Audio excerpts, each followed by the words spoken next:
नमस्कार दोस्तों, महाभारत के पात्रों की श्रृंखला में आज हम जानेंगे एक न्यायप्रिय कौरव योद्धा के विषय में, जो एकमात्र कौरव थे जिन्होंने द्रौपदी चिरहरण का विरोध किया था, और वो थे विकर्ण। तो चलिए शुरू करते हैं। महाभारत की कहानी और घटना चक्र इतने विस्तृत और व्यापक है कि जितनी भी कोशिश करो, कोई ना कोई पात्र या कोई ना कोई घटना अछूती रह ही जाती है। बेहद महत्वपूर्ण चरित्र और भूमिका होने के बावजूद पात्रों की अधिकता होने की वजह से बहुत से ऐसे पात्र हैं जिन्हें या तो नजरअंदाज कर दिया गया है या फिर उनकी भूमिका को ज्यादा महत्व नहीं दिया गया है।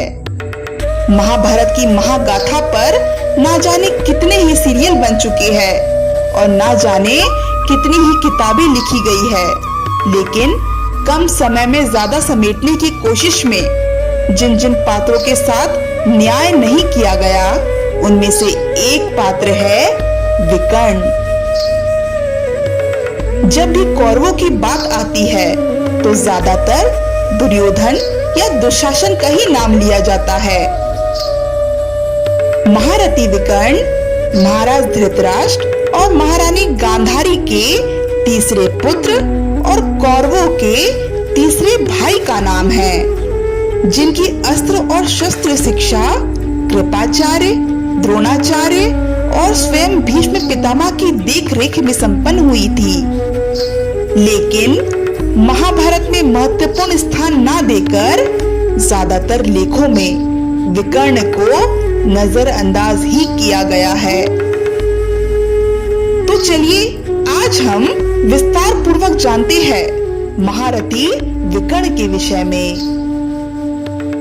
सबसे पहले हम जानते हैं विकर्ण के जन्म के विषय में। जैसे कि हमने पिछले कई वीडियो में आपको बताया है कि दुर्योधन और बाकी कौरव भाई बहन का जन्म महाभारत की एक विचित्र और प्रमुख घटना है।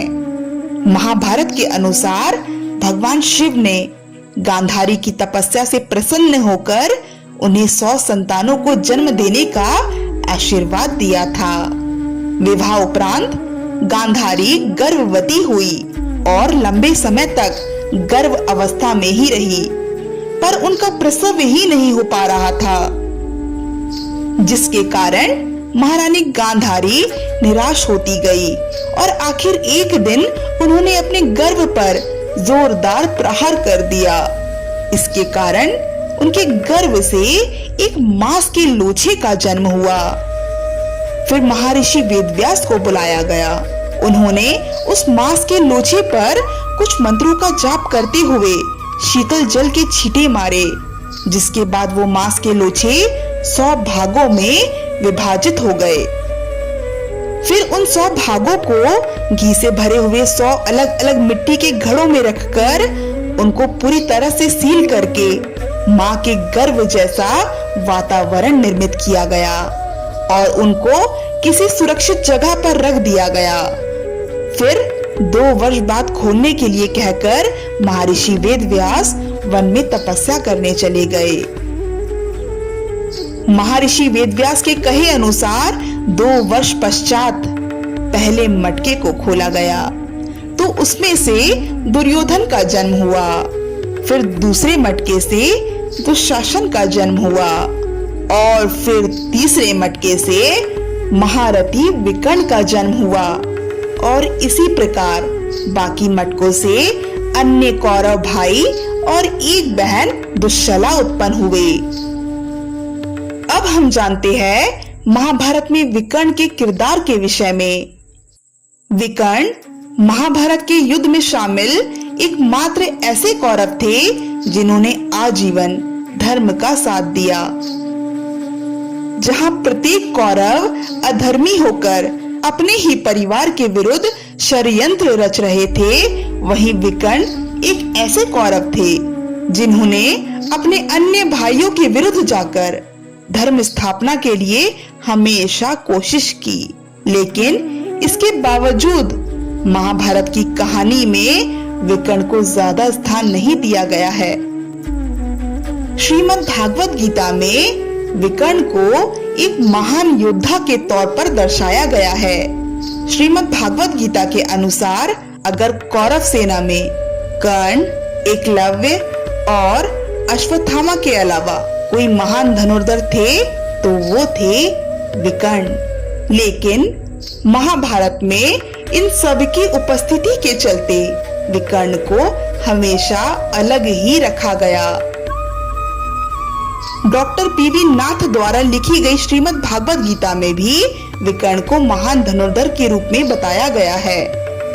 धर्म की राह पर चलते हुए विकर्ण ने सत्ता और शक्ति के नशे में चूर अपने अधर्मी भाइयों को समझाने की बहुत कोशिश की, लेकिन उनके क्रोध की ज्वाला शांत न कर पाने की वजह से वो उनसे अपनी बात मनवा ना सके, जिसके परिणाम स्वरूप महाभारत के युद्ध में विकर्ण समेत सभी कौरव मारे गए, जिनके रक्त से कुरुक्षेत्र की भूमि लहूलुहान हो गई। द्रौपदी चीरहरण का विरोध करने वालों में से ये एकमात्र कौरव थे। चौसर के खेल में अपना सब कुछ हारने के पश्चात जब पांडवों ने अपनी पत्नी द्रौपदी को जुए में गवा दिया, तब द्रौपदी द्वारा हुए अपने अपमान का बदला लेने के लिए दुर्योधन ने भरी सभा में द्रौपदी का चीरहरण करवाया। दुशासन द्वारा किए गए चीरहरण को सभा में बैठे सभी लोगों ने देखा, पर कौरवों में सिर्फ विकर्ण ही थे जिन्होंने द्रौपदी चीरहरण का विरोध किया था। विकर्ण एकमात्र ऐसे कौरव थे जिन्होंने न केवल अपने ज्येष्ठ भ्राता की इस हरकत के खिलाफ आवाज उठाई, बल्कि अंत तक दुर्योधन और दुशासन को समझाने का प्रयास करते रहे कि ऐसा करना अधर्म है। हालांकि विकर्ण के ये सभी प्रयास विफल हो गए, लेकिन इससे एक बात प्रमाणित हो गई कि महारानी गांधारी के गर्व से केवल अधर्मी ही नहीं, बल्कि धर्म की राह पर चलने वाले पुत्र ने भी जन्म लिया था। अब हम जानते हैं विकर्ण के मृत्यु के विषय में।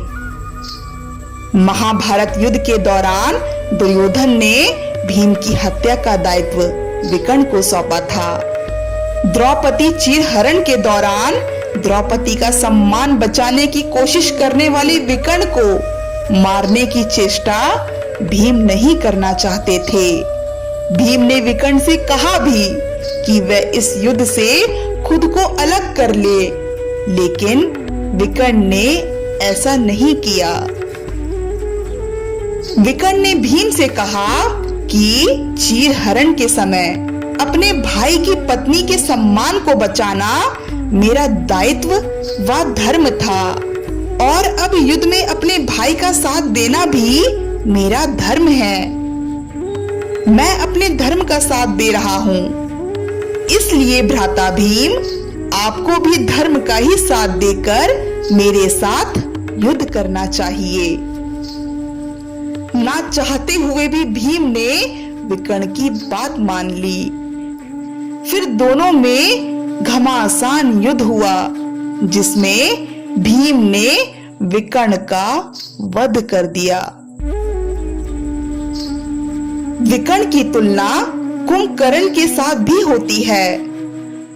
बहुत से इतिहासकार और पौराणिक जानकार विकर्ण और कुंभकर्ण के दरमियान एक सामान्य भाव अनुभव करते हैं। हालांकि दोनों ही युद्ध अलग अलग युद्ध भूमि में हुए थे, लेकिन फिर भी दोनों के बीच बहुत कुछ सामान्य था।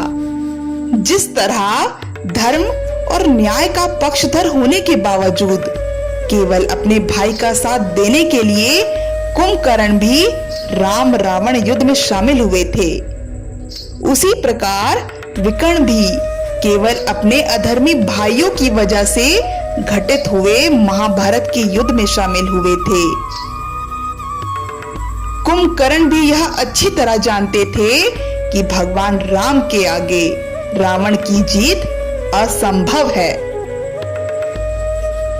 उसी प्रकार महाभारत के युद्ध के परिणाम को पूर्वानुमान लगाने के बावजूद अपने भाई का साथ देने के लिए विकर्ण भी महाभारत युद्ध का हिस्सा बने। दोनों को ही अंत में अपनी जान गंवानी पड़ी। तो ये थी दोस्तों महारथी विकर्ण के जीवन से जुड़ी कुछ महत्वपूर्ण घटनाएं। विकर्ण ऐसे महान योद्धा थे जिन्होंने यह जानते बूझते कि धर्म की राह पर चलने के बावजूद उन्हें अपने भाइयों की वजह से मृत्यु प्राप्त होगी, उन्होंने ना तो अपने भाइयों का साथ छोड़ा और ना ही अपने धर्म का। ऐसे में यह कहना गलत नहीं होगा कि जब अगली बार हम पांडवों और कृष्ण के रूप में महाभारत के महान योद्धाओं का जिक्र करेंगे तो हमें विकर्ण का नाम भूलना नहीं चाहिए। आज के लिए बस इतना ही। अगली वीडियो में हम महाभारत के किसी और किरदार के विषय में चर्चा करेंगे। तब तक के लिए धन्यवाद।